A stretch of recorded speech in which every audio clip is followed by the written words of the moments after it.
Why, oh why, do you struggle with the fairway wood? Might be for some of you the most used club in the bag. It's going to be a really useful club to get you down those long par fours and par fives, even those long par threes. You might really rely on your fairway woods, whether it's a 3, a 5 or a 7 wood. But you really struggle to get any airtime, any consistent airtime with that golf ball, and especially you struggle to get the ball up in the air but straight as well. It's the holy grail. It might happen 1 in 10 times for you, but I am here today to make sure you can really get that ball beautifully up in the air and straight with one of your most used clubs in the bag. Before we start, don't forget, hit that link below to my website to make sure you sign up for lessons with myself here at Whittleby Park. There is a waiting list, so please get your name down, get your email address down on that waiting list if you want your game to improve.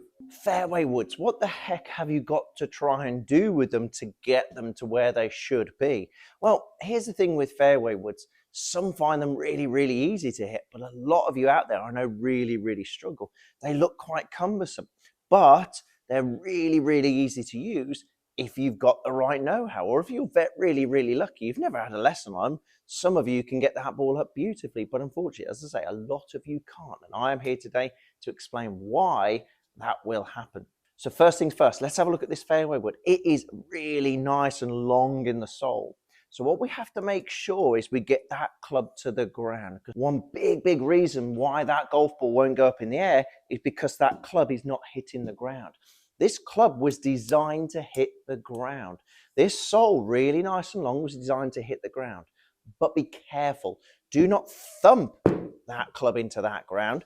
We want to feel that club brushing that turf on the way ground. So tip number 1 to really get the feeling of what we want to try and achieve with the 3 wood is this. I want you to feel like you're almost taking an impact position, so we feel like we're just pre-turning here.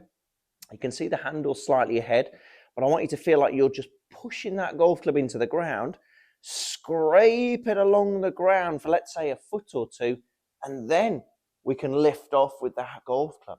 Okay, because what you'll feel is that club in contact with the ground for a lovely amount of time. So what we're going to do, we're going to sweep the ball off the surface with that sensation. So we're going to feel like we're going to sweep the ball off that surface and make sure that sole of that golf club stays in contact with that ground for a good amount of time, for the right amount of time. Because again, we don't want to slam that club into the ground because the club's just going to pop straight back up. What we call a V-shaped angle of attack. It's straight down and then goes straight back up. We've got no margin for error. So make sure that club is in contact with the ground for a nice amount of time.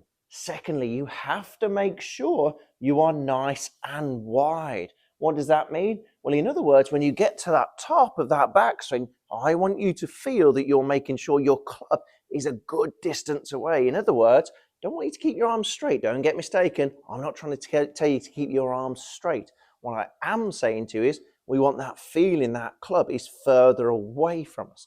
Why do we need to do that? Because then we're widening the arc of the golf club, which can make it a lot easier to get down to that ground. Because if we're very narrow, i.e. that club is really, really close to us, it's really difficult to get that club to bottom out on that ground. So 2 main reasons why we're not quite contacting the ground. 1, make sure that we are scraping that club along the ground. Feel that club, push the club into the ground, scrape it across, and then lift off on the way through.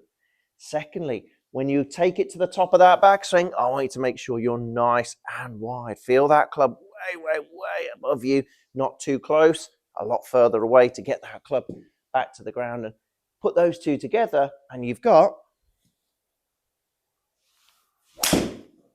some beautiful fairway wood shots.